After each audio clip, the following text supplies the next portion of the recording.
सन्माननीय अतिथी आणि आजच्या या सर्व पक्षाचे आयोजन करणाऱ्या केंद्राचे भूमिका आणि त्यांना विशेष आभार. स्वर्गीय आशाबाई आनंदराव पवार तथा दादा शिवशाहू फुले आंबेडकरांचा विचार घेऊन त्यांनी 4 दशक महाराष्ट्रावरती कठोर प्रशासन चालवून आज महाराष्ट्राला नवा संदेश दिला. 2011ला मी जेव्हा मंत्रालयामध्ये गेलो,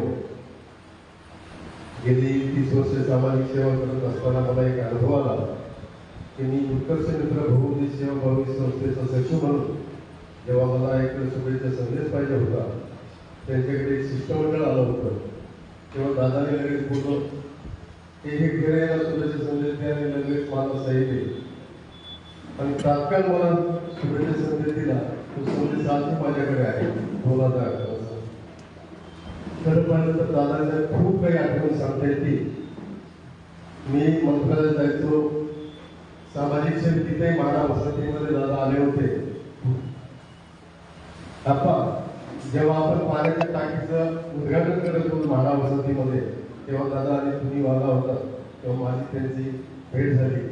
तेव्हा लगेच पाठीवर हात ठेवला आणि काम करत सुद्धा एवढं बोलले. 12 मार्च 2024ला दादांनी महाराष्ट्र राज्याने मला डॉक्टर बाबासाहेब आंबेडकर समाजभूषण पुरस्कार दिला. त्यावेळेस आजीदादांचं आम्हाला संबोधित करताना म्हणाले होते की चंद्र सूर्य असेपर्यंत डॉक्टर बाबासाहेब आंबेडकरांनी संविधान जे लिहिलेलं आहे तो कोणीही माहितीला बदलू शकत नाही. त्या सर्वांना त्यांनी एक आशावाद दिला. एवढंच त्यांच्या वतीनं बोलू शकतो. आणि खरं पाहिलं तर आज दादाबद्दल लोकांना भरपूर आहे. सर्वजण सांगतीलच लढाई कोरोनाची माझा विशेषा घेत होता, त्यालाही त्यांनी शुभेच्छा वेळेतला वेळ काढून दिल्या. अशा या दादांना अभिवादन करताना काय बोलावं, कुठून सुरू करावे काहीच कळत नाही. ती हयात आहेत असंच वाटत आहे. आणि शेवटी जो आवडे देवाला तोच आवडे सर्वांना ही एक आहे.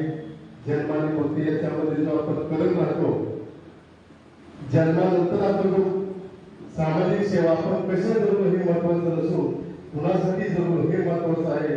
आणि हीच दादाला एक त्यांच्या लौकिकला साधे अभिवादन करेल. धन्यवाद. अल्पावधीतच लोकप्रिय झालेला भारताचा बुलंद आवाज आपला Bharat channel subscribe, share, like आणि कमेंट्स करायला विसरू नका.